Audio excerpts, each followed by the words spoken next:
If you're a fan of The Simpsons and you're a fan of video games, chances are the last 14 years haven't been too kind to you. Thankfully, this trend is about to come to a close. The latest Simpsons game is The Simpsons Hit and Run. It is effectively Grand Theft Auto meets The Simpsons. It's sort of an open-ended action-adventure game with a linear story mission, but also a lot of exploration elements. And it's probably the best Simpsons game ever created. You'll be able to play as 5 different characters in the game: Bart, Homer, Lisa, Marge Simpson, and Apu, the resident proprietor of the Quickie Mart. The plot of the game kind of follows this sort of convoluted sci-fi conspiracy theory weird sort of thing going on, where there's like mysterious vans and cars kind of popping up all over town spying on people. There's these weird mechanical bees with cameras in their head that are sort of showing up all over town. And there's this mysterious new cola on the market that is supposedly controlling the minds of Springfielders. As the 5 main protagonists of the game, it is up to you to solve the mystery of why evil cola, evil bees, and evil cars are showing up all over Springfield. Basically, what you'll be doing in the game is running around Springfield, collecting items, trying to destroy other cars, just following other cars. It's basically like all the driving missions from the Grand Theft Auto games kind of aped and sort of transported into the Springfield universe. There isn't a huge variety of missions in the game, but the way they're executed and the way the setup is designed for each one is unique in its own way, and it does a really good job of keeping things fresh as you go along. As this is a game based on the idea of Grand Theft Auto, there is a lot of driving in the game. Each character has one main car assigned to them. These are not the only cars that you can drive, though, and throughout the game you'll be unlocking a whole lot of different cars, either by buying them from random merchants that hang around the city, or you can unlock them through race missions or bonus missions. Cars aren't the only thing to be found in the game, though. One of the other things you can kind of unlock as you go is outfits for your character. There's 3 different costumes for each character in each level, and some of them tie into the mission structure, like you'll have to be wearing a certain outfit to do a certain mission. Others are just there for fun.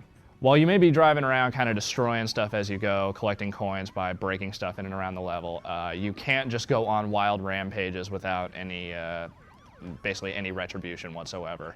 You have a little meter on your screen that kind of tells you what your level of rampage is. Once that goes all the way up, the cops come after you, and you'll have to try and avoid them and outrun them for a certain amount of time. And if you get busted, it's a 50 coin fine. Well, the game does a really good job of designing this elaborate scenario around The Simpsons and actually makes it a lot of fun. The game isn't as polished as it should be.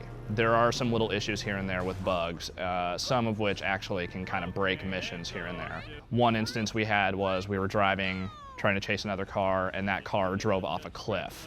So the game respawned him on top of like a roof sort of near where he fell, and he couldn't get back on the highway to get to the destination that he needed to get to, and basically we had to restart the mission over again. This doesn't happen very often, and also you have the ability to restart missions at any time, and you'll just start from the beginning in your car. You won't have to drive back and restart the mission. It is just kind of a minor nuisance. It's not a huge deal. The rest of the game's kind of polish issues sort of lie in its graphics, which, while they look good, there are some problems. The game's camera system is actually very sloppy for the most part. When you're driving around, it's fine. The 3 camera views you have of your car are fine. But when you're walking around, the camera doesn't do a very good job of getting, like, whenever you get near a building or any object that sort of gets in the way of its set path, it'll kind of start wigging out on you. There's also some frame rate problems here and there, mostly just when your car is damaged. The smoke effects that it uses to denote damage to your car kind of sort of make things look real choppy and unpleasant. These issues aside, though, the game does actually look pretty good. It doesn't look quite, as nice maybe as if, like, say, they'd cel-shaded the game or something like that, but overall it's a good look. All the characters look like they're supposed to, and they all animate pretty well. What's really impressive, though, is the way they've designed Springfield. Springfield obviously is not an easy town to kind of model, considering they've just sort of changed the layout of Springfield time after time after time again. I mean, for instance, West Springfield alone is twice the size of Texas, so how do you model that? What they've done here is that they've actually broken Springfield up into 3 different sections. One is the suburban area where, like, the Simpsons house is. One is like the main downtown area, and one is like the harbor area. In each section, they've included a ton of detail and a ton of like weird little like locations and like gags and references and all this strange stuff that you just wouldn't even necessarily expect them to put into the game. It's all really well done, and they've done a fantastic job of just designing Springfield and making it a fun experience for any fan of the show to just kind of wander around, explore, and find new stuff in. The game also does a really amazing job with the sound. All the voice actors from the show reprise their roles for their characters, and in doing so, it really gives an air of authenticity to the game that you wouldn't get otherwise. The writing is also really, really sharp, so all the lines are delivered perfectly. The dialogue actually feels like an episode of the show.